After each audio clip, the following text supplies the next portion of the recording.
Well, see here, I was going to put a plug in. I was going to plug Andy. I was going to plug Andy on that. I'll let you do that. Let me introduce you. Okay, sure. I was going to plug you. Okay. Well, we're just having a great time. We don't even have to start.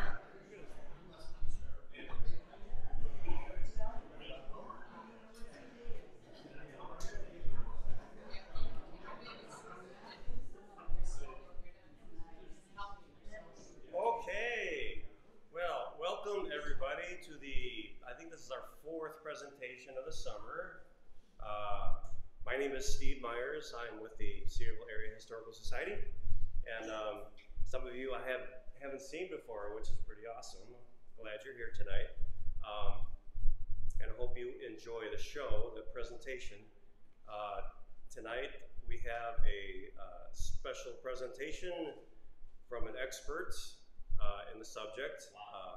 Yes, I don't want to put any pressure on you. Yeah, okay, John Reed, he did a presentation for us last year that was very good on sports in Cedarville.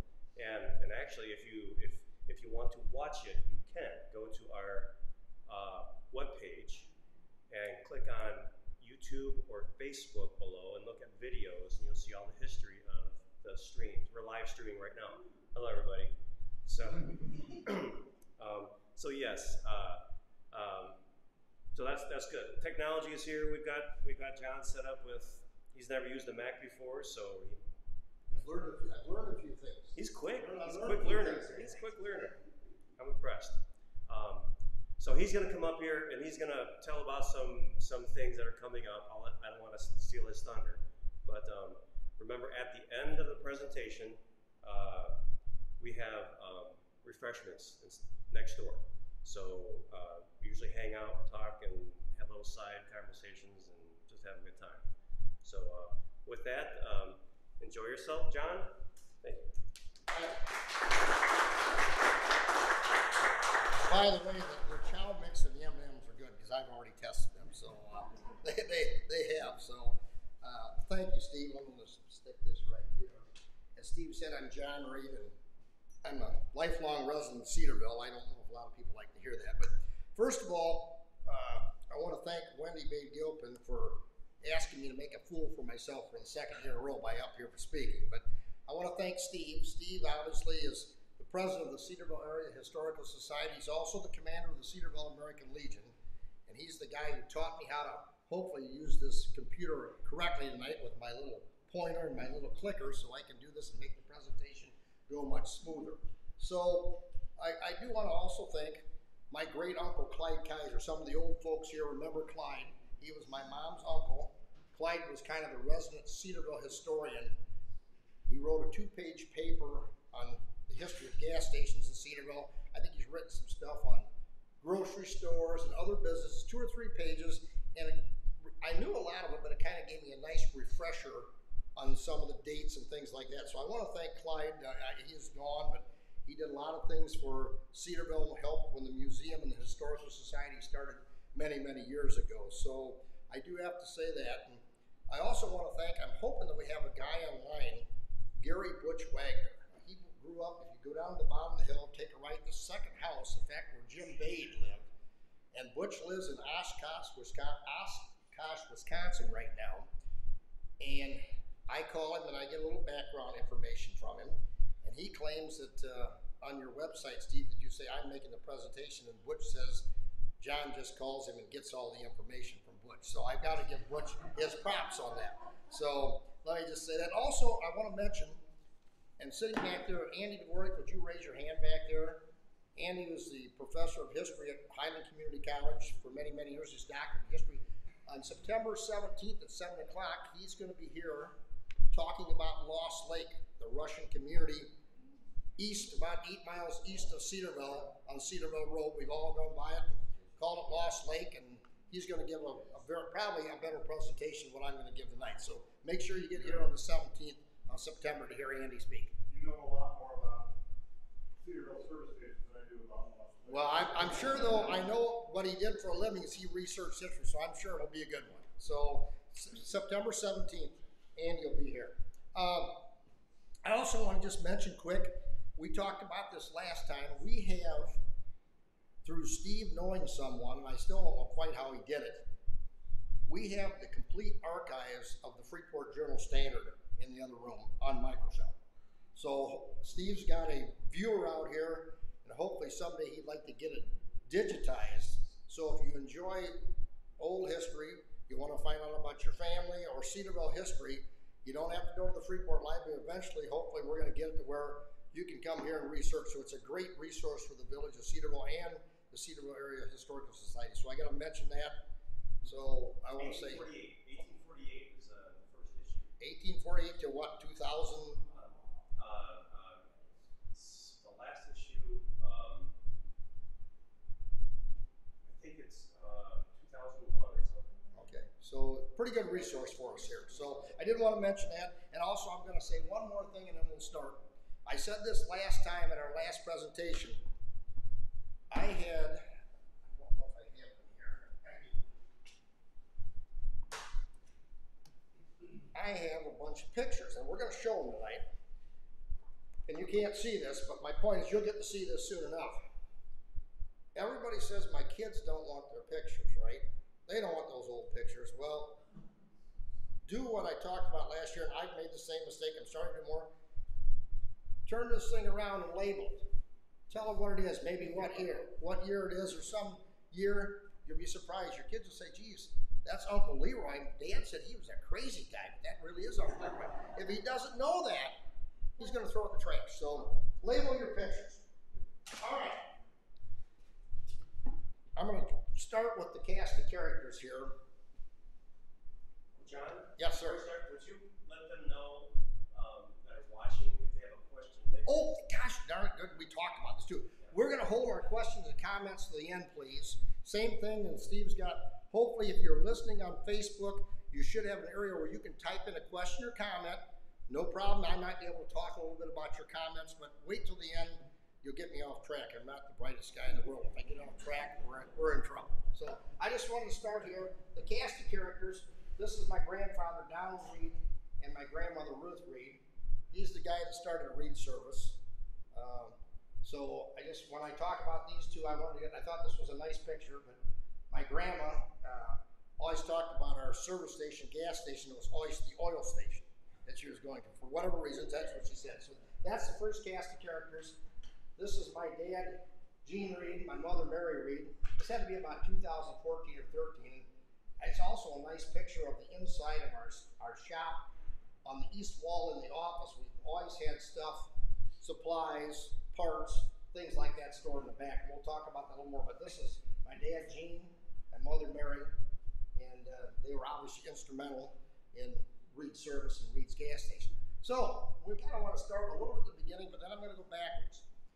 This was an article out of the Freeport paper, and my dad always told me that in 1948, when the station was built, he kind of talked about it, but he thought it was earlier in June. But he always mentioned he helped carry the blocks in and when they built it. But as you can see, this is an article from August 20th in the Freeport Journal-Standard, and they talk about children from Cedarville getting their physical examination. Al Cummins, Lorraine Cummins, Lorraine Stavro is still alive, Lyle Cummins, and Lenny Cummins, who's about 91 and still living here in Cedarville. Just a general chit-chat. These were columns and stories in the Freeport paper. Well, at the bottom, it talked about Ray Davidson and Don Reed have opened their service station and garage for business. This gives Cedarville 3 service stations with the garage. So, at the time, we had 3 stations. We had one right across from our station. If you're familiar, we're at the corner of Cedarville Road and Highway 26. The car wash was a gas station, and where Barco's have their new car lot was a mobile station. So there were 3 stations in the town of Cedarville, probably about 400 or 500 people at the time. So I'm going to jump back a little bit. My grandfather farmed near Folky. In 1931, my dad was born, and about 1933, things weren't going so well on the farm. You know, the Depression was going on, and my grandpa was burning corn for fuel. So obviously things weren't going well. He moved to Folky, Illinois. I don't know how many of you are familiar with Folky. It's about 8 miles from our little town. It's where Bernard cheese is bigger than the whole town of Folky, the factory. But he moved to Folky. On the west end of Folky, there's a house. You can still go see it. It's a blue house with a garage. And he started working on tractors and cars and trucks. And he had gained experience as a young guy on the farm when they had the old threshing equipment. They had threshing rings. He was the guy who did the mechanical work. So he learned skills from that. Farming didn't go so well, so he moved in to a Folky. And I know Gene always told me 2 things about that. Is one, if Donald, your car needed a part, if Bill Pick's car needed a part, my grandpa Donald would go to Bill and say, "You need a part? I need some money to go buy that part." He didn't have a lot of money, so he'd go to wherever, Freeport, I would assume, buy a part, fix your car, and then you'd pay him the rest of the bill. He also told my dad that his garage had wood slats for floors, so he didn't want to lose tools down there because you couldn't get them back out there, so you had to be very, very careful. But that was his experience in a Folky. Well, he decided to get a little better. So in about 1935, 36, he moved to Cedarville. And I guess I didn't really want to show that one yet. He moved to right here is our station. Right here is now the car wash. This was a gas station. It was a standard station. Owned by Perry and Keith Capine. This was the original gas station built in Cedarville, I think in the late 20s by William Bender from Red Oak. And about 35 of my grandpa ran there. Perry and Keith Capine were father and son, and they apparently owned some farms, but they would sell gas right here. My grandfather rented these 2 doors right here and fixed cars, and this looks kind of like a house.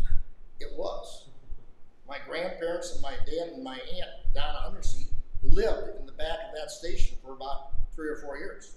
There was a basement there, but they actually lived there, and my grandfather leased these 2 slots and worked on cars. And that's how he got to Cedarville. They were pumping gas here. There was no station here. Up about 2 blocks up the road was the mobile station. So that's how he got to Cedarville. Let me see if I can just get a better shot of this. This is Elmer Highbar. You got to jump ahead. We're jumping ahead to about 1965 or 66. I just wanted to see what the building looked like. By then it was a surge store across there. But this is what it looked like. He leased those 2 doors and worked on cars and lived in the back of this building. Elmer Highbarger was the first man that leased the new mobile station. Apparently they had old car day here. This is Elmer. This is actually the mobile station that you know of now, across kitty corner from our station right on the corner of 26. So he rented those 2 stalls, worked there a few years, and finally in about 1939, he went and moved up to the mobile station. The mobile station, as you can see, it says, this is the 50s picture. It says, I think Ray Davidson Service Center. This must have been early 50s, because we have Rick Noble here, and his dad later co-owned this with Ray Davidson. It was Davidson and Noble in the late 50s. This is where Barco's car lot was at. And if some of you older folks remember, there was an office right here, 2 stalls, 3 stalls to work on cars. My grandfather didn't own the building. He didn't own the business. He leased it, the building, from Leonard Wilson. And his wife would built this, I think in 34 they had built this. During the war, he worked on cars. Obviously, he also sold mobile gas. He would go there, and I know my dad would go there with him in the summertime and hang out with the Cedarville kids. He had grown up in Cedarville. Of course, when they moved from the standard station to the mobile station, obviously they couldn't live in the mobile station anymore, so they had to move to Freeport for a few years. So my dad lived in Freeport for a few years, and they came out and ran the mobile station. During World War II, we were talking about this, and I think a lot of people did this. Times were a little tougher. Fuel pumps, water pumps that we now just take off and sell you a new one. My grandfather would actually rebuild those. a lot of people did that because you didn't have the new material, so you rebuilt stuff. Well, that was one of the things my dad talked about. He would go up there and hang around at the mobile station. Well, about 44 or so, my grandfather got an offer to go to work as the shop foreman at Freeport Motor Sales. Freeport Motor Sales, if you're familiar with the validated parking lot in Freeport, across from the Stewart Center, was on the southwest corner of that validated parking lot. And it was kind of a strange combination. It was a Studebaker dealership, but it also sold Alice Chalmers. I mean, not something you'd see now, but back then they sold cars and tractors at the same place. And my dad told me that his dad, Donald, told him that he made more money than he'd ever made in his life. He had a new Studebaker every year and was the shop foreman. He was the boss. But in 1948, he decided that he wanted to work on cars, so he came out and built a new gas station in Cedarville. Now, this is a picture from about somewhere 65 to 69. I think that's your car right there, Jim.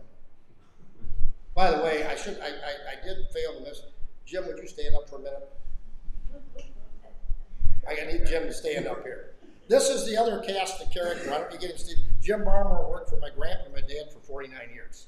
So I should have used so. And I got some information, but Jim was just like, basically my dad would go and leave and Jim treated just like he owned the station. You don't get that from a lot of people that are your employees. But so I should have mentioned you before, Jim, but I just saw you there and I thought I better mention that. But this is Jim's car, but I guess the point I'm making is this is the station he built. And I'll go to the next picture here. I just want you to take a look at this picture. See this garage right here? See the house right here? See the garage right there, the house right there? That was the empty lot. These two guys, Bibb and Bob Wolf, lived in the house to the north of the building. And if you were at our last year's session about the history of Cedarville sports, Cedarville School played 2 times in the Illinois high school basketball tournament, the state tournament. And these two guys, Bibb and Bob Wolf, were on the team. And somehow we got a picture. This is right where our station's at. It was an empty lot. As you can see right there, you see the garage, you see the house. And that's where my grandfather built that station. It was built in the summer of 1948. My dad helped here. It's a block brick building. My dad helped a guy named Irv Elliott from Orangeville carry the bricks in. Al Cummins, a lot of you knew Al Cummins. Him and his crew did the cement work. And obviously this was all cement right here. They hand mixed the cement outside and wheeled the cement inside. Nowadays you can drive a truck up, back it up and dump it in. Those guys hand mixed it, wheeled it in with a wheelbarrow. And if you come in our office or the one stall, the cement is dyed green. Sinclair's colors were green and white with a little red. So we have green in our office, not to be cool, but Sinclair colors. So Al and his crew mixed that up. So, so this is the picture we talked about. This is approximately, I'm guessing, the fall of 1948. By the looks of things, not much on the trees. My grandfather's right there. For the first year, he had a partner, Ray Davidson. And after that, my dad was a senior in high school, and the next year my dad started working for him. Well, as you can see, it was kind of interesting. Every day, and Jim will tell you this too, through the time we quit selling gas in the late 80s, you carried tires out, you carried oil, you used to wheel out a big container full of wiper blades. Get products out there so people could see it. I just want to say my dad worked for Al Cummins when he had his cement business. Right. And finished lots of places, and I believe my dad helped. Probably 1948. Concrete, yep. Warner Cummins, Al, I don't know if Lyle and Lenny would have been up, maybe Lyle would have been on it, but yeah. And he had to be a tough guy to do it because, as we talked about, he wheeled all that cement in. So you can see, and I do want you to notice one thing that we'll talk about in a little bit. The original building just has one stall to the north. We got to stall in later, and we'll go on and show that. The one other thing, that building is 66 feet long from east to west. And before they put all the equipment in there, my dad always told me they had a dance in there. And he said it's amazing when there was no equipment in there how big the place is. Once you start putting equipment in, it gets awful small. But they did have a dance. They had a dance, an opening dance in August of 1948. Sinclair. Oops. Sinclair. Right here. Jim will tell you too. My grandpa and my dad, that was a fantastic company. Back in the late 40s, you had a few national oil chains that had their stations, but most stations were like ours. A guy owned it, and the oil companies wanted you to sell their gas. Now, they own all the stations. Back then, they wanted all three stations in Cedarville, the mobile station to the north, our Sinclair station, the standard station across from us, were owned and operated by independent dealers. So Sinclair, in order to get my grandpa to sell Sinclair gas, obviously he made money selling gas, but they actually paid him 0.5 cent a gallon rent. They 3 or 4 or 5 times painted the building, and they even one year put in a brand new hoist force. So they won. It was a different time. I mean, we talk about corporations, we hear all the corporate greed thing now, but back then they were competing for your business, so they would do things like that. So I know my grandpa always said that he thought it was wonderful. In fact, after 20 years, probably got him a plaque. They didn't give him a plaque here. I don't know if you can see that, Steve. They gave him a little plaque that says Don Reed 20 years, because I think it was from 48 to 69. And we did have I'll pass this around. See, a Dino the dinosaur. And I'm going to pass this around too. I want you to just read this, a calendar, but I want you to read the top of it because it says, turn this over and meet a friend. So just pass it around and you'll see the friend. Read the calendar, just turn around. If you turn it around, there's your friend. It's a little calendar, and it's got a little, you'll see as it goes around. It actually has a mirror on the back, so you can see that friend right there. So those were the little trinkets that they handed out. Jim's seen that. That was one of the little gifts they did at Christmas time. We did calendars for years and years and years. Our stations would open from 8 o'clock to 9 o'clock, 8 o'clock in the morning to 9 o'clock at night, Monday through Saturday, and from 8 to 6 on Sunday. A lot of hours. I know for years in the 50s, my grandpa and my dad would take turns on nights. Just flip-flop. You'd work all day Sunday. Sunday was mainly pumping gas. You probably didn't do a whole lot of work on cars, but it was 7 days a week, like a lot of businesses. My grandpa, as I talked about, had been through the Depression, so he was willing to work those hours like a lot of guys. It was no different than a lot of people. The hangout. I was thinking about it today. We watched, how many people watch the Andy Griffith Show? I do too. I can repeat a lot of the lines. Wally's filling station was one of the hangouts, right? Well, this was kind of a hangout, and I suspect the other two stations were. You think of it, the late 40s, there was no television. Wasn't a lot of money. People just didn't jump in their car and drive to Freeport that often. The stations were open at night till 9 o'clock, so people hung around.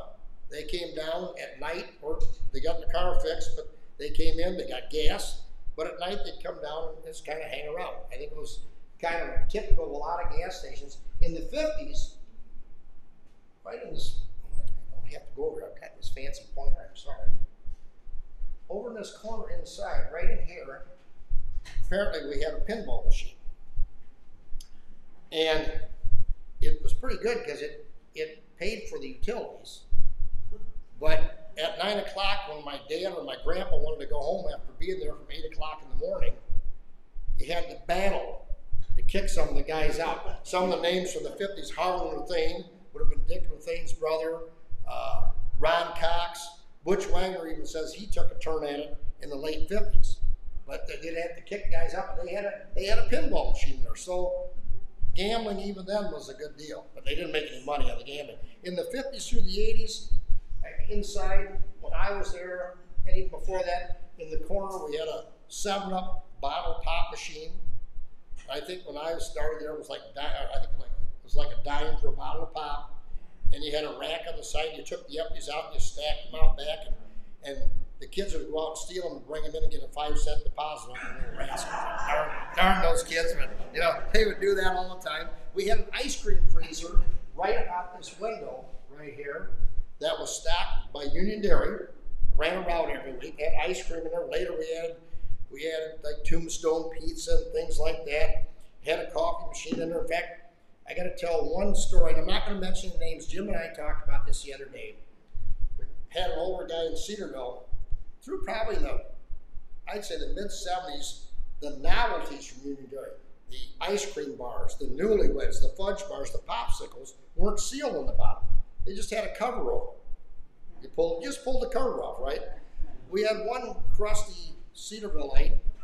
It was at night, and a guy named Al Markham, who worked for my grandpa for a long time, was working that night, and he was out in the drive pumping gas. And he came back, and his son said, "Dad, that guy in there, he took a bite out of the ice cream bar and put it back in." And Al says, "You know, Gary, you know, quit lying to me." Finally, he insisted. He finally pulled it out. The guy had pulled the cover off, taken a bite out of the ice cream cover, put the cover back on, put it back in the freezer. But I guess that's the fortunes of war sometimes. But that was part of our inside there. On Sundays, and I can remember this through about 73, when I was a kid in the late 60s, on Sundays, being open 8 to 6, we had newspapers.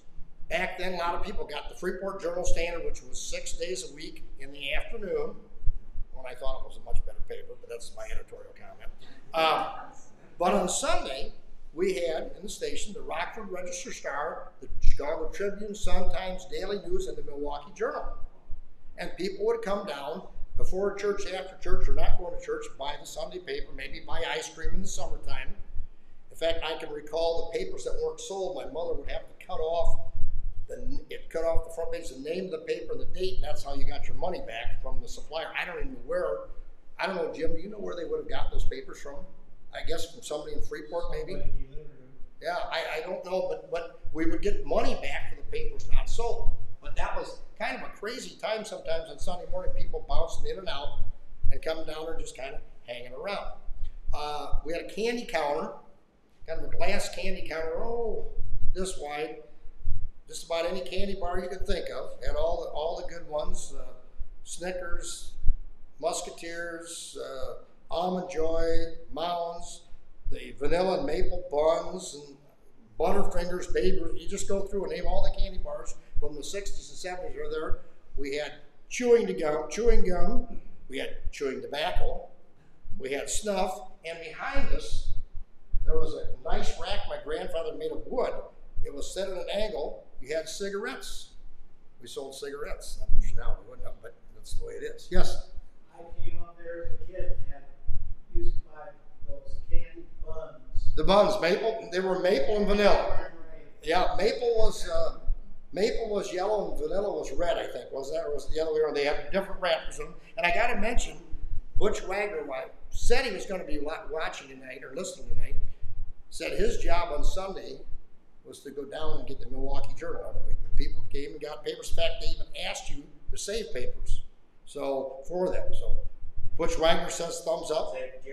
Gary Wagner says thumbs up. Yeah, he said he helped your dad and grandma move the tires in closing times for an ice cream drumstick. He's talking about moving these tires, all this stuff. We took all this stuff inside. Right here, the oil. Right here, tires, oil. We'd wheel out a big thing that held a cabinet, that held the wiper blades. There was always in the summertime, we had a small washer, I don't have a picture of it, where you could wring out a sponge and a chamois. We, of course, like any full service station, you wash all the windows on the outside, front and rear, and if they wanted the oil check or something, then you check their oil. That was part of full service. But we had all that stuff inside for years and years. We didn't know at the time, we were a convenience store. And we were thinking of ourselves as a service station and a gas station who just had this stuff. I have to credit the guys like the mobile people who said, hey, we're just going to have a convenience store. We'll sell a little gas. We're not going to work on cars. We're going to sell you all this stuff inside at inflated prices. I paid $2.72 for a bag of Frito-Lay baked potato chips today, and they weren't very big. But so I'm part of the deal. But we had a convenience store, and in this next shot, and I'm really not sure, but this is Bob Zunker. Bob lives a couple miles up the road, and my dad. And this was somewhere between 65 and 67. Bob and my dad both have the same date, December 19th for birthday. But I kind of wanted to show all the parts. Those were headlights, different chemicals, all kinds of chemicals on our shelf. We still have this little thing right here is a cabinet with bulbs, light bulbs, tail lights, things like that. I still have that cabinet. I don't have light bulbs and tail lights, but I still use this cabinet. So it's about 50 years old. We had a men's restroom. Always have a clock there. And this is the door out the shop. In fact, Bob, for years, moved to Rockford, and my dad would get a birthday card on December 19th unsigned. And he couldn't figure out for years who it was. Bob Zucker would send him an unsigned birthday card for years and years and years on December 19th. So, outside the building, now we're going to go back to the 50s here. This has to be somewhere between 55 and 60. I haven't figured out, I know this is my grandma, Ruth Reed, and I'm sure that's my grandpa. I don't know if that's my Aunt Donna, who it is, I'm not really sure. But I know it's the late 50s because my dad came back from the Air Force, and it says Don and Jean on the awning, right here. And we had awnings here. Is that the awning that Jim hit? Yeah. Yeah, well, the same guy, I won't mention his last name, but the same guy that ate the ice cream bar was going to Florida one year, airing up his tires, and he took off, and he hit either this awning or this awning, and he just kept going to Florida, and the awning came down. So, look, but he's also the guy who ate the ice cream bar. So, but I just wanted to show you what it looked like, and I'm going to go, this is a picture, the same picture, but from further back. As you can see, that's that car, and my grandma even wrote on the back, that's your picture of your car right there. Well, what I wanted to show you about is this is Highway 26, and this is Cedarville Road. It looks kind of sloppy there, doesn't it? I think up till the early 60s, this is the late 50s, that was a gravel road. That was a gravel road from Lena all the way to Dakota. So we think, boy, we got good time. You know, we talked about this. My grandfather Donald, in the summertime, to keep the dust down, would go out and take used oil and walk east to west and just run oil on the road like this to keep the dust down. If he went north-south, if he went across the way the mobile station's over here where my pointer's at, if he'd have gone that way, he'd have got like rumble strips. So he'd go east-west and to keep the dust down and also not rumble. You know? So I'm sure the EPA would have really been after him. But it was a good way to get rid of used oil. What the heck, you know? It's kind of hard to do that anyways. But so that's kind of the outside. And I do want to show this picture too, not just because it's my grandfather, but it's kind of neat. This is looking from the north. And that's the Amacor Standard Station across the way. And there, I think, is the awning in the doorway into the living quarters. And in the 30s, for about 3 or 4 years, my grandparents, my dad lived inside the back of that building. So it was a good shot of my grandfather, but I also wanted to get that shot of that building. That's the Standard Station. It's now the car wash in Cedarville. So just wanted to get you a shot of that. Okay, this is again, I think this is this is probably 65 to 69. Again, there's Jim's car, and there's the former Amoco station. It's now a Surge store. First, Dwayne Vickers from Winslow, and unfortunately they had a terrible, terrible accident. Mom, Dad, the 2 boys, and Denny Brody got killed in a car wreck over by Woodstock in like 1970. And I remember that because I was in 6th grade and my mother drove one of the cars to the funeral. But then Jerry Krause had Krause Surge there, then of course he built the building to the south of town. And you can also see the new mobile station, which was built in 65. It had and I'll get a shot, it had the colonial motif here. It had a pump on the west side and on the east side. This is probably one of the cattle trucks from Lena. Staten and McPhillips had cattle trucks going through, the red trucks with the white name on the top. And you can see there's a white tire shed right here. This shed, metal shed, and by this time, about 61 or 2, we've added a stall to the north that was not there when it was originally built. And there was an air pump right here for kids or for tires out here. The shed, for one thing, it was for used tires that it lifted up like this. You threw used tires there. And after about 8 o'clock at night during the summer, if my dad had to work at night and he wasn't playing softball, and some of you know and some of you don't know, he pitched softball for about 50 years. He would grab people and they'd stand here and he'd throw here and practice his pitching right there. So there were a few dents in that thing because the guys would miss balls and playing against that. So it was not only a tire storage shed, but it was also a backstop for practice pitching at night. So kind of the fun we talked about, there was the barrel right there where we had water. It had a ringer like an old time bathtub, dry out the chamois, wash windows, full service, air pump, and there was always, you can't see it there was a hose that probably ran up about here that would run over and that would ring the bell. And that's how you knew if you're working, there's somebody on the drive. And of course, you know those kids that stole the pop bottles I talked about? They were also the ones that were running and stepping on that bell, and you come out and there was nobody there. The same damn kids were doing it. The pop bottles were back behind the buildings, so they probably took the pop bottle, come in and got 5 cents, and then ran and stopped on the bell on top of it. That was kind of the outside of the building. But we'd get even because every so often one of those kids would pump up his tire with the air pump right here.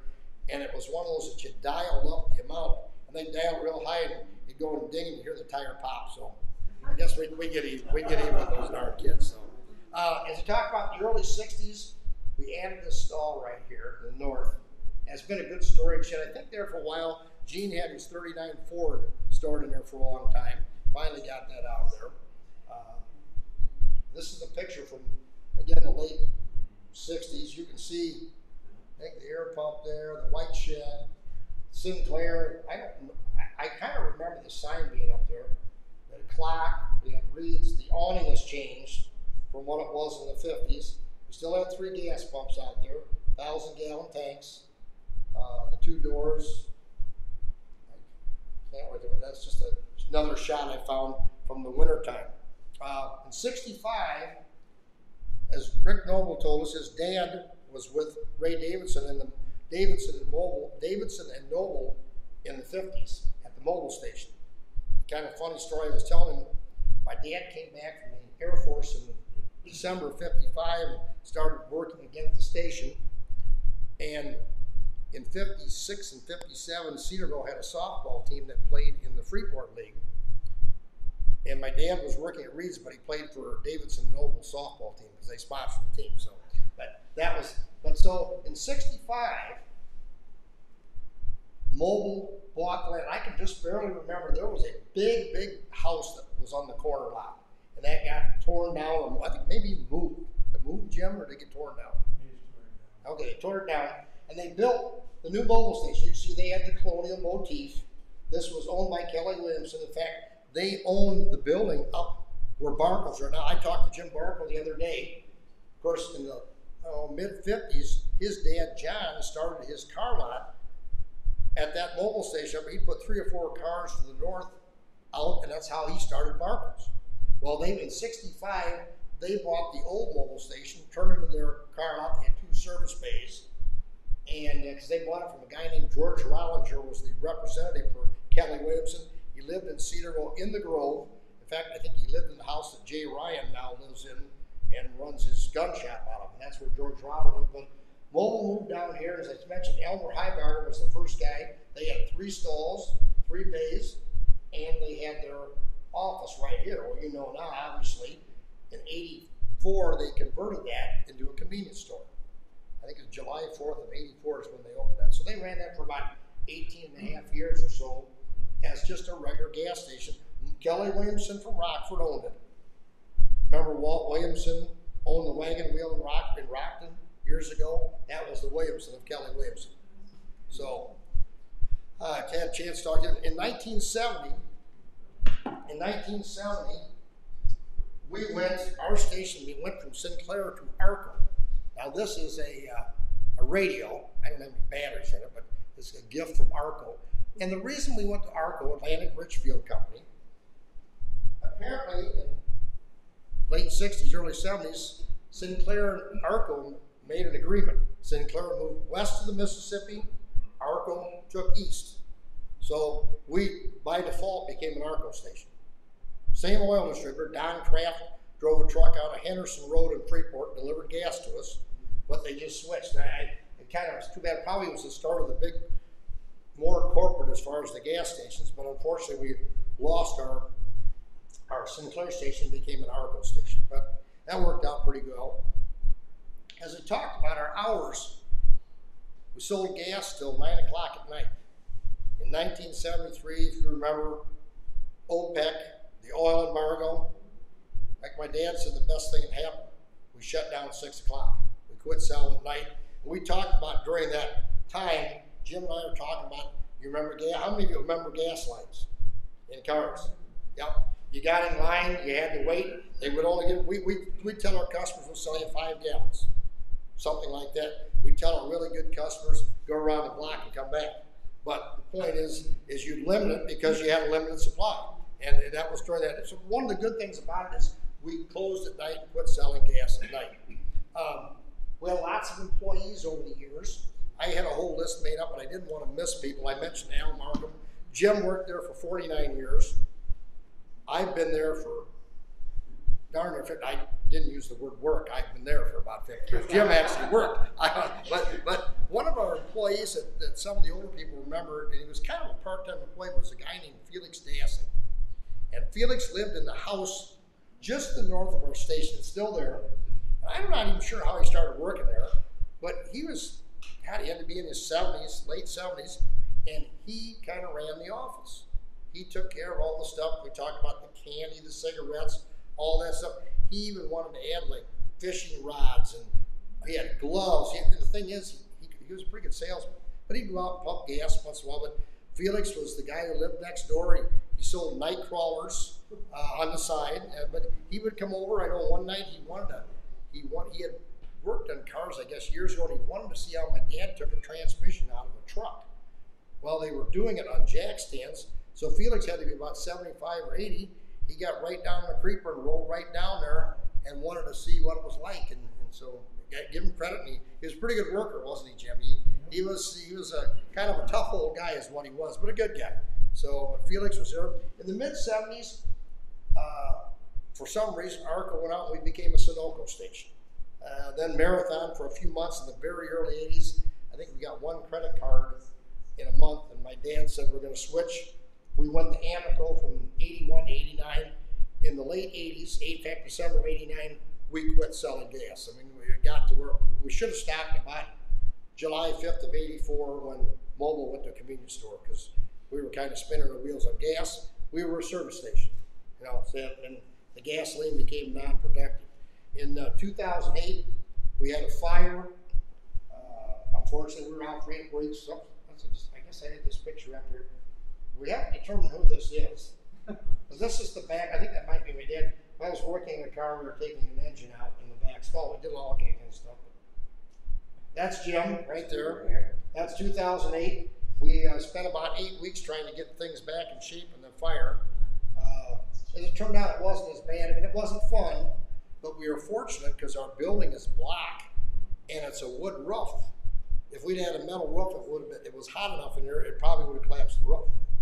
But since it was wood, and I didn't know this, Steve Gitz from Gitzmeyer told me, I never realized this wood chars, it's a protective device. When it chars, it protects itself. Well, we had some charring up there, and he would scratch and say, oh, this one, I think we had to put a few stringer boards in. Other than that, other than cleaning up and doing new things like wiring and some of the shells and things like that, we basically were really fortunate. It was so hot in there, I don't have a picture, but we have a tire balance in there, and it's got a heavy U-shaped hood on it. After the fire, it went up like this, right in the middle, right down. It was 800 degrees. They said it was at least 800 degrees in there. It was rather hot. So there's Jim. He's helping clean up. What a mess. my mom's there. She's helping out Mary. Actually, she had to be working in her car. She was, again, doing very well. No, she was actually working. So in 2009, Jim retired.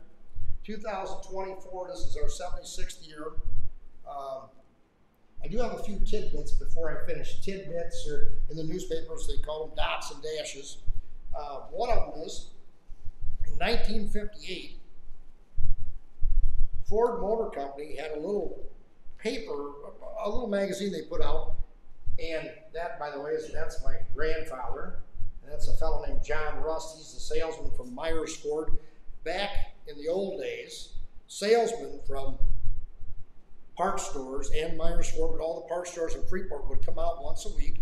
We had cabinets, they'd take orders, and then they'd send out parts. Well, this is as you can see, the Ford Motor Company sign up here. And on the back side of this article was my grandfather supervising my dad on a job right here. It's kind of interesting. These were in a little magazine, and I'm sure what they did is they sent out to all their gas stations they sold parts to, and also put it in their Ford Motor Company parts, or in there, like in the waiting rooms, that type of things. And so it was kind of a nice little article, talked about how he'd started 10 years ago in 1948, and a couple things. I just want to read a couple things. One thing he talked about in this article was, my grandfather talked, it says, Reed also notes the importance of women in his business. More and more women are bringing the cars for service. We try to keep our shop real clean. No gobs of grease to get on their shoes every car before it goes out. We used to do this for grease jobs. We washed the inside of the windows, all of them, and outside windows, and we vacuumed the car. We did that for a year on grease and oil jobs. We wanted to be clean. You know, what's funny is he mentions that, but in 1958, a lot of women didn't drive. In fact, we have two Steve Masons here. I'm going to use my pointer. Steve's right there. Steve's mom, Margaret, never drove. And her neighbor about a half a mile down, Polly Southwick, did not drive cars. So a lot of women did not drive. So the few that were, he was trying to say, hey, let's keep it clean, because they appreciated cleanliness. I mean, everybody does, but it seemed like the women at the time did more. So, and we talked about the parts. They would deliver once a week, so you stocked a lot more stuff. Because he mentions in here, the last part of the article, I kind of wanted to read this. He kept track of the inventory. It said here, it's foolish not to stock the fast movers, though, Reed said. Say a customer needs a muffler and I don't have it in stock.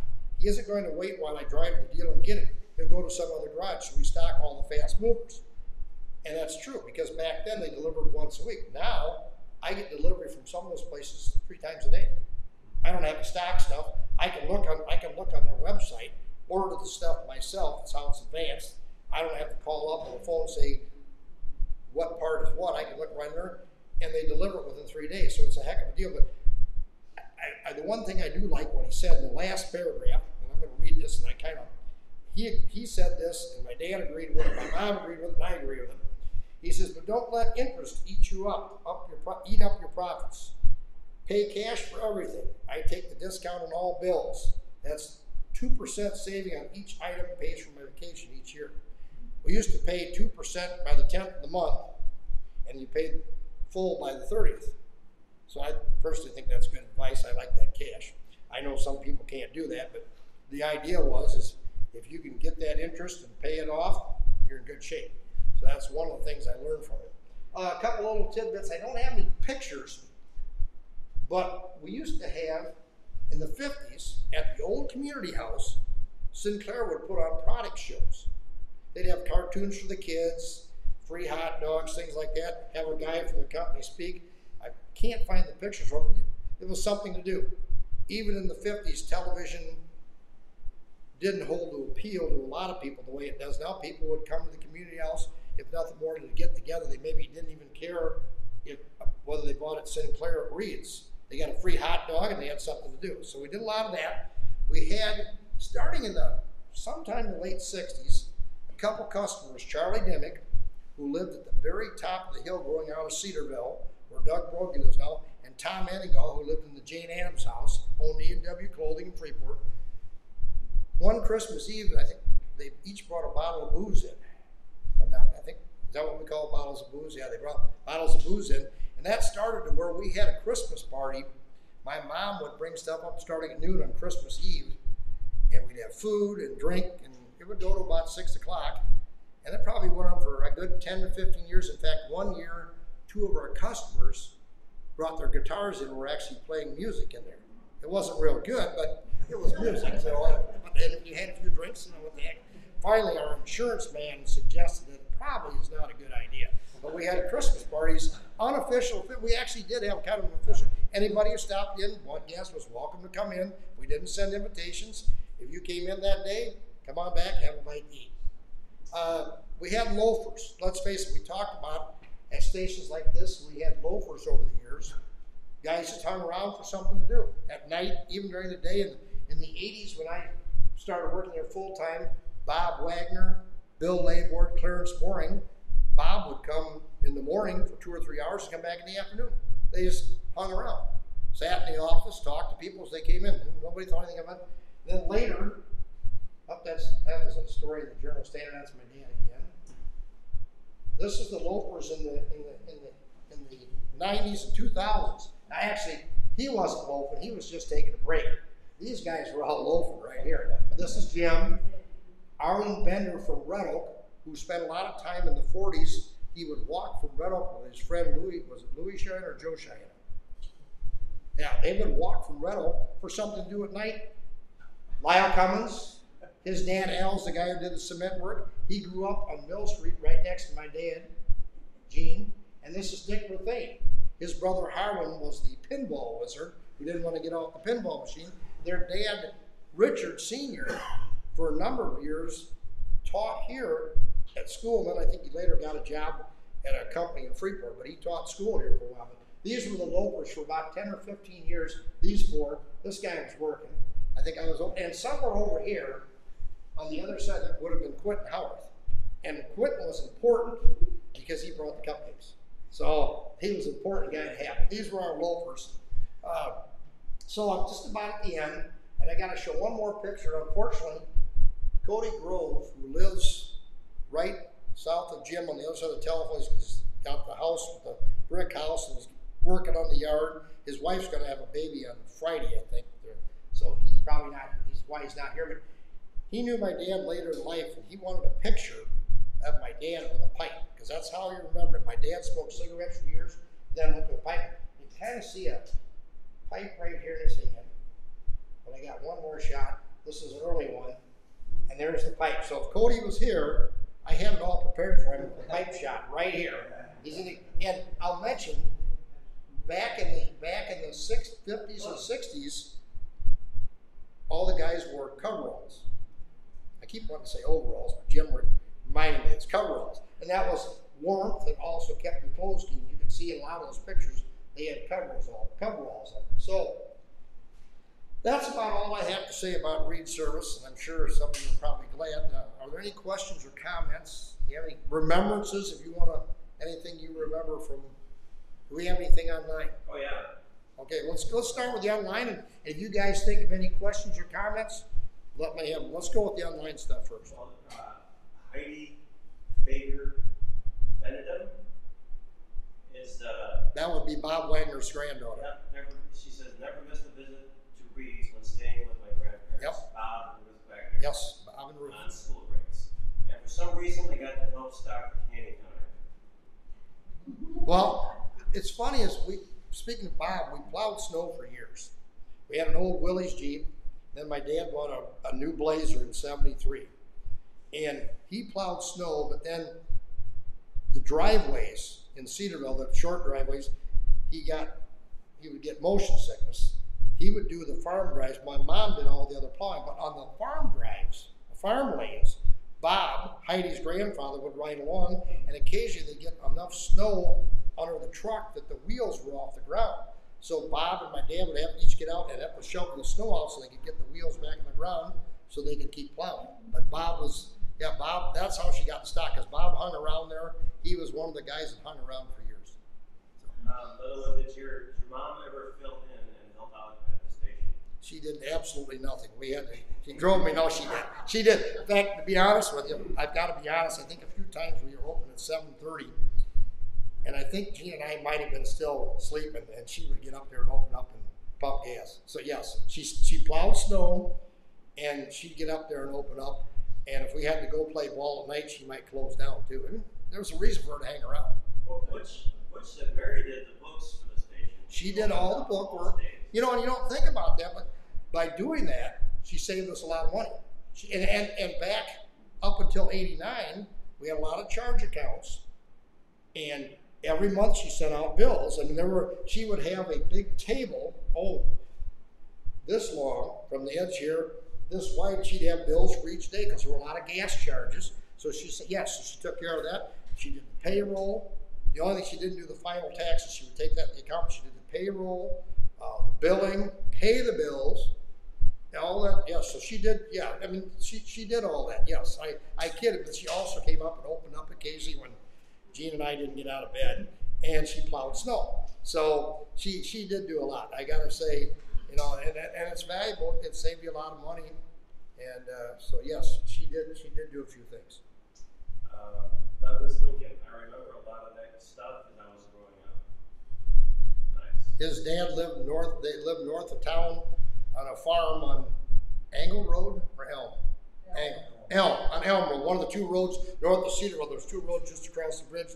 They lived back there. His dad Orville was the customer. Used to come down. Laura Pedron. That's Dick. That's let me go back. Laura Pedron. Laura Pedron's dad is right here. Dick Lefay. My dad loves reads. Thank you, John. Lori Pedron, watching Right. from California. She lives in Palm Springs, I think, somewhere near Palm Springs. Tell her for saying thank you. I'll send her $1 bill. There you go. Galen. Dick Lefane was my neighbor when I was growing up, and I used to babysit for Lori when they would go dance at the Mercury Ballroom. Mercury Ballroom, where the Freeport Honda Kawasaki's at. Yeah, but yes, Butch is right. My mother did a lot of stuff there.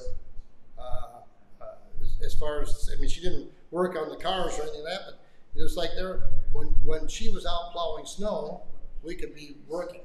You know, that's one less thing my dad said about plowing snow could be working here in cars.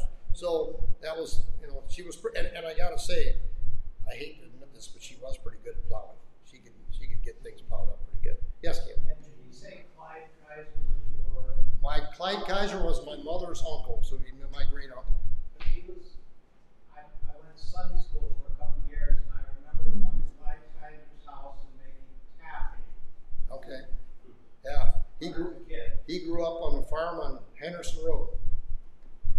Yes, sir. I've got a question about architecture. How did your grandfather decide on that design of the building? Unless it was Sinclair, did they have those types? You know, I don't know. I don't know, but I suspect maybe it was cheaper than wood. I really don't know why, but a block building as opposed to a wood building. Well, no, they had like a block building. Right. Basically what he had there, and I didn't know if there was some sort of branding that was You know, associated I with don't- Sinclair. Across the street, when Elmer Heibacher built the mobile station there. But he didn't build Well, it. I mean, but they went with this colonial, Right. which was completely different than any other station we had in Cedarville. But that was Walt Williamson or Kelly Williamson. Remember, you could go around for 40 years. In fact, up to a few years ago, I think in Atlanta, there's still an old building that somebody runs a shop that has the colonial. That was Walt Williamson. Kelly Williamson owned that building. Elmer leased it and ran it. So I'm sure my grandfather, I don't know, I wish I would have asked, and we talked out this before. Younger people should get a tape recorder out. I'm sure, Andy, you talked with your history students, you should get a tape recorder out, start asking questions, because 20 years from now, I would like to know that answer. I suspect that maybe it might have been a cost factor, but as it turned out, maybe he felt that was better than going with wood. But I don't think it was Sinclair, because Sinclair, Sinclair was probably happy to have his corner for their business, whereas Kelly Williamson owned that and they made the decisions. Elmer leased it, so that there's a difference there. But yeah, I don't know, Rick, but but I suspect it had something to do with the financial part of it too, because it was basically a cement block and a wood building. Yes, Bill? Just remembering a couple of your dates that you gave. So I think your father was out of high school in 48. No, he graduated in 49. In the summer of 48, when he helped carry blocks in with a guy named Irv Elliott from Orangeville, he was between his junior and senior in high school. But then in 51 he went into service, 53 out of service? No, he went in December of 51. My dad worked from, would have been probably June of 49 to December of 51 at the station. And he was going to get, and this is how it worked. That was Korea in 1951. He got his induction papers. He talked to friends from Cedarville, Orangeville, Freeport, Dakota, the 2 or 3 friends he had. And those are supposed to be jokes. Not very funny, obviously. He talked to them, and when they went to the induction center, they lined them up, and they went Army, Army, Marines. Army, Army, Marines. And he thought, well, I really don't want to go to Korea and have them shooting bang bang at me. So he enlisted in the Air Force. He wanted to go to Northern Illinois to college, but my grandpa told him, I didn't send your sister, I can't afford to send you. So he enlisted in December of 51, and he was in there for 4 years.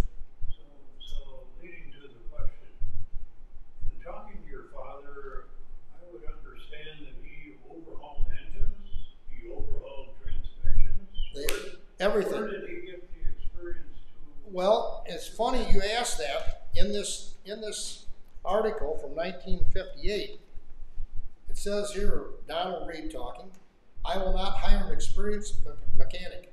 I get best results both in efficiency and loyalty by taking a young man mechanically inclined with no experience and personally training him on the job.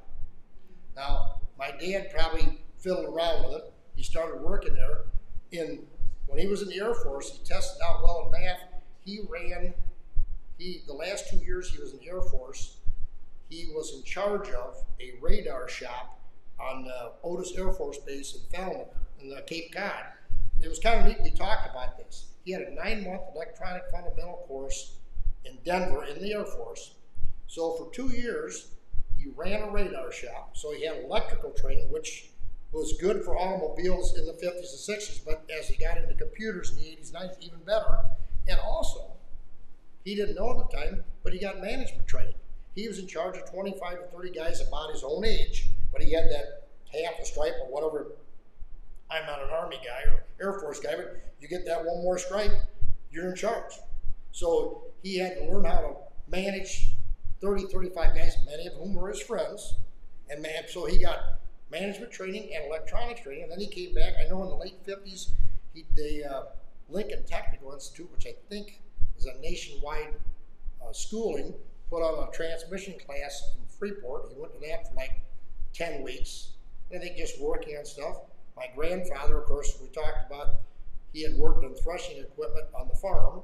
So they did work on tractors. Tractors were smaller. They're not the big things they are now. Tractors, trucks, and cars.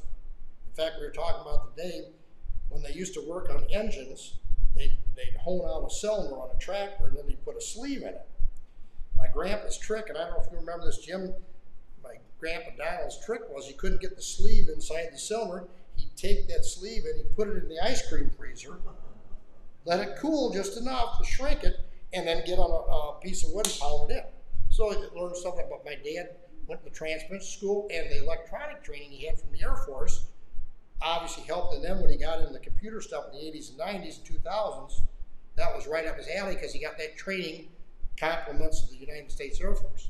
And they got their 2 years out of him, but he had the training that he used for the rest of the time working. So that's where plus basically on the job, my grandfather trained him, and I think Jim worked in the cheese factory when he came there. I'm sure he worked on lawnmowers and piddled around in cars, but he worked in a cheese factory. You know, they took him in and you trained him. When would he officially taken over the station? January 1st, 1967. And it was funny. My grandfather, of course, back then you had to give out credit, you charge things. And my grandfather leased, basically my dad paid rent for probably probably 20 years to my grandma, which was fine. And my grandfather, the first year, made him borrow $5,000 from my grandfather so he could extend credit. Because we had a lot of people, some of the farmers back in the 50s and early 60s paid you once or twice a year. You extended credit, so you had to have enough money to extend credit. Because I remember they did that, and I remember late in the year, my mom saved all the 20s that they got. And of course, back then, 20s weren't, even 20s in 1967 weren't around a lot. She saved all the 20s. I remember on my parents' bed, they were counting on 20s. I think they paid back the $5,000 at the end of the year. Because, like him, they didn't want to owe anybody any money. But you had to be able to extend credit. So, but he took January 1st of 67 is when he took over. So that's why I made he died on December 10th, and I made my lawyer say that I took over on January 1st of 2021. So it'd be the same date. He and I were the only ones that would have cared, but that's what I made my lawyer do. But he took over in 1967, so my grandfather ran it for 18 years. So, any more comments on there, Steve? Other than, let's see, Bush Wagner says, you all need to know that Mary never charged older people for snow removal. For what? Snow removal. Yeah, she probably did. She was kind of lax on that. I was rather upset with her. You know, she was always spending my inheritance, and I was kind of disappointed. You know, there's only so much she could do. But yeah, she wouldn't, and she'd go in, and I know part of at the Methodist Church, I think she belonged there, so she, you know, didn't charge them very much. I know that and the evangelical churches probably took the longest, other than a few farm lanes that were kind of nasty. And that's the lanes that my dad would plow. Any further questions? Yes, Dan Barber. I have just or comment. One comment. Yeah. Okay. I just remember as a little kid, so when we needed work done on our cars, Dad would go down at night occasionally and do the work. And, Right. Riding up in the car on the hoist as a little kid, and looking down. And, that was, Well, he also told me you like to get jacked up on the jacks too, the floor jacks. Yeah. Yeah. Some of that, or Yeah. chase each other on the crawler. Yeah. Yeah, and that is the one thing, you know, we were probably an unusual, because it was a gas station, we were rather unusual. I'm sure a lot of other gas stations, if you go to a lot of places, a dealership, you stay in the waiting room. You know, people came out, one thing you have to learn there is you had to learn how to work, and your customer was right there hanging on your neck, watching it, and Jim knows exactly what I'm talking about. You know, but you know, that was part of the deal there, and I'm sure it was true of a lot of smaller shops. We had a waiting room, we had an office, but people would come out and kind of pester you, see what's going on. Some of them, so you had to learn how to talk and shoot the breeze and also keep working, is what you had to do. So, any further comments or questions? I think it's time to eat. Just a quick. Yes. So having all three, the mobile, Sinclair, and Standard, did they all pay about the same to the station? I don't know. I just know that when my grandpa, Sinclair, I'm assuming at the time probably maybe Mobile or Amico and Mobile did, if they were independent operators. But I know Sinclair, I'm assuming it was the same with Sinclair. Sinclair wanted my grandfather, they wanted that corner. They weren't being nice to my grandfather, they didn't care about that. But they paid him, obviously he bought gas, sold gas, got his markup, but they paid him a half a cent gallon rent basically to sell their gas there. Plus, every so often they paint the building, and putting in a hoist. If I put in a hoist now, that might be $5,000 to $8,000. So that was kind of a nice feature. So I'm assuming until Kelly Williamson bought that building where Rick Noble's dad worked and where Bart was at, I'm assuming those companies probably did the same thing because they wanted to sell their product there. They were willing to give you an incentive to sell that product. Any further questions, comments? Yes, Diane. When did you guys stop selling gas? December of '89. We should have quit in '84, but my dad was the old gas station mentality that if they can't buy gas there, if they go somewhere else, they probably won't work on they won't let you work on their car, or Reeds won't work on their car. Well, it was just the opposite. Some of them didn't come in because they thought, well, reeds wouldn't work on your car because I'm buying gas somewhere else. So it turned out it was one of the better moves we made at the time.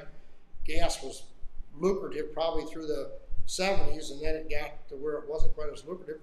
I don't know what Kelly Williamson makes on a gallon of gas, but I guarantee you they make more inside than they're making outside.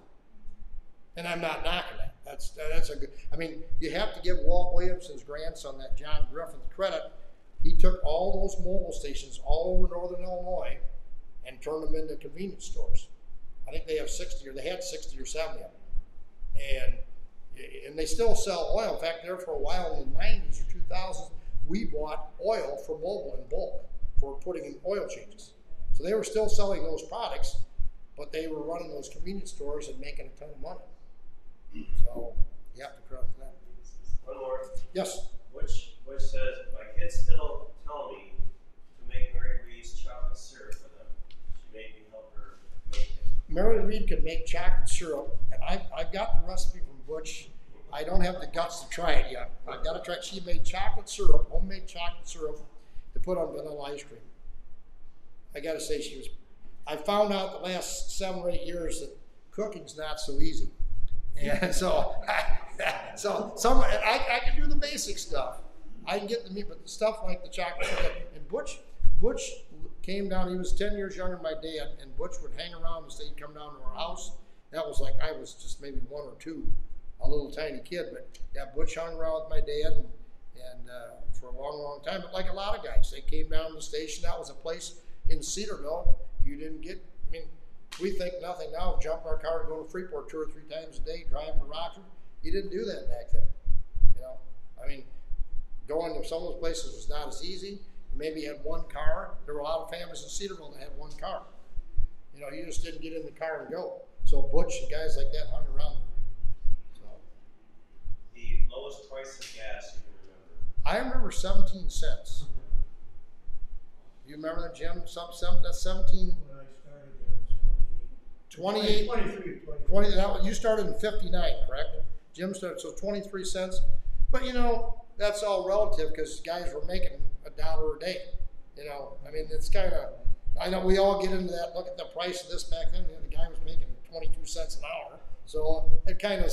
But yeah, I can remember. I think 17. There were price wars. Oh, there were price wars. The gasoline, yes. Was a big deal.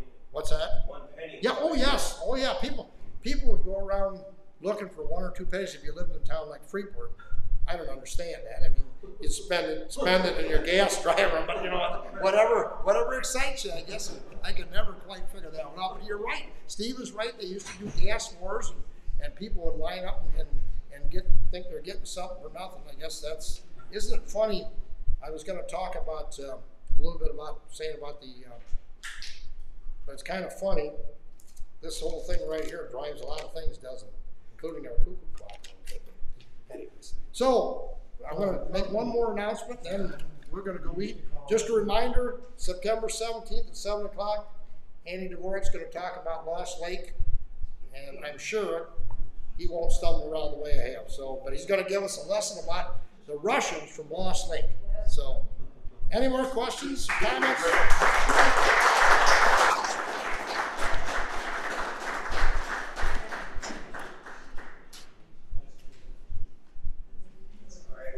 Are we offline now?